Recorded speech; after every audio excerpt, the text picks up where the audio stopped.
Vamos pegar esse exemplo aqui, tá? Esse exemplo é o seguinte, vamos supor que eu tenho um segmento de fio, tá? Que está entre menos A e A aqui no eixo Y, que está passando uma corrente I, né? Ligando o menos A a A. Eu estou calculando só um segmento, não estou calculando tudo. Então, vamos pensar na equação, né? O que a gente precisa saber? A corrente é dada, beleza. μ0 sobre 4π é uma constante. Ótimo também. Então a gente tem que saber os limites de integração, que é dl e o que é o r, né? E a direção do r. Então vamos lá. O dl, o fio não está ao longo do eixo y, né? Então o dl é um dy na direção y. E por que na direção y positiva? Porque a gente está saindo negativo para o positivo, então a gente está apontando para cima, né? Aqui está apontando para cima, igual essa setinha tá mencionando aqui. Beleza. Se eu pegar agora um segmento de reta aqui, ó, um segmento do fio, DL, né? Aí agora eu tenho que saber a distância desse segmento, né? Parametrizar essa distância de um segmento qualquer ao ponto P que eu estou querendo calcular. Aqui, o ponto P que eu estou querendo calcular é ao longo do eixo X. Então vai ficar um pouco mais fácil aqui para a gente fazer as contas, né?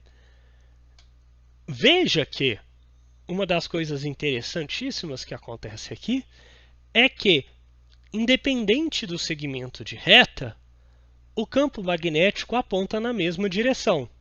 Por quê? Pense o seguinte, o dl e o r definem um plano. Tá vendo? Define um plano, o plano XY. Eles estão no plano XY. E se dl e r definem um plano XY, quer dizer necessariamente que o B vai estar perpendicular a esse plano, normal a esse plano. Logo, né, independente do segmento, independente da distância, a gente vai ter o campo magnético apontando na direção Z. Tá bom? Quem que é essa distância? Né? É o x ao quadrado e o y ao quadrado, raiz quadrada, né, disso. Aqui, ó. Ótimo. Agora, nós também precisamos saber qual que é a direção. Então a gente calculou a distância, mas a gente calculou o módulo da distância, né? Agora a gente tem que calcular a direção que a gente está calculando essa distância. E é o r versor. Então, o r versor a gente pode definir ele aqui, ó, a partir desse ângulo θ, né? E só decompor ele em senos e cossenos. Isso vai dar um versor, né? Porque se a gente vê seno ao quadrado mais cosseno ao quadrado é igual a 1. Então, quando a gente faz a trigonometria aqui sem considerar o comprimento desse vetor, a gente está olhando só o versor, né? Um vetor unitário. Então, nessa situação, né, a gente tem isso aqui, que é seno de x na direção. Se eu estou pensando nesse vetor aqui, ou se vocês estiverem pensando nesse vetor aqui, ó, seria o seno de x, né, menos o cosseno de y, né, pensando nesse vetor aqui. Então, substituindo aqui pela trigonometria, né, porque a gente tem que o dl na direção y, eu quero saber pelas distâncias, né, é o que eu tenho de parâmetro. Então é x sobre r na direção x menos y sobre r na direção y. Jogando na equação, o que eu vou ter? Eu vou ter isso aqui, ó. Então eu substituo o dl por dy na direção y. Eu substituo r ao quadrado por x ao quadrado mais y ao quadrado. E o r aqui não está substituído. Mas aí eu vou ver quem que é esse produto vetorial. Se a gente olhar o R-versor, a gente tem uma componente em x e uma componente em y. A componente y dá zero, porque y, produto vetorial com y é zero, sobrando só x. Então eu jogo aqui x, e aí vai ficar y vec x. Se é y vec x, isso é menos e. Né? Lembra do ciclo, né? X vec y é igual a z. Se eu inverter, eu mudo o sinal do resultado. Então, x vec y é igual a z, y vec x é igual a menos z. Então, aqui, menos z.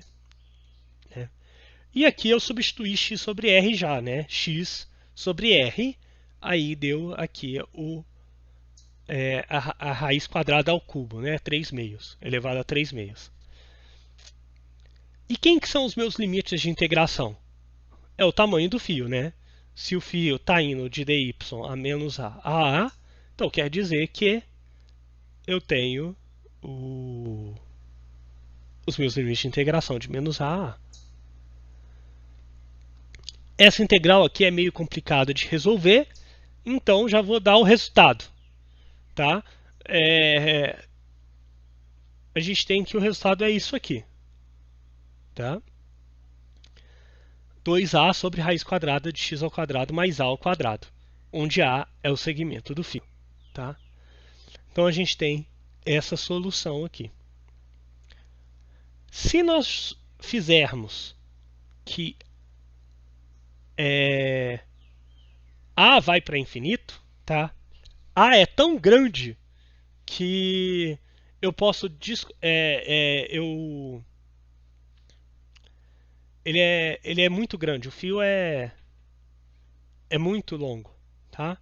O que vai acontecer aqui? Eu tenho um a aqui, mas eu tenho um a ao quadrado aqui que eles se cancelam, tá? Então vai sobrar um xzinho multiplicando aqui, vai ficar 1 mais a ao quadrado sobre x ao quadrado. Os a's cortam, né? 1 é muito maior do que a ao quadrado sobre x ao quadrado. Então fica a ao quadrado sobre x ao quadrado. Aí isso aqui é muito grande, eu descarto com a. Então sobra 1 sobre x aqui só, né? Os a's cancelam. Então eu tenho isso aqui, ó. Essa equação aqui, que o b é proporcional a 1 sobre x, na direção menos e.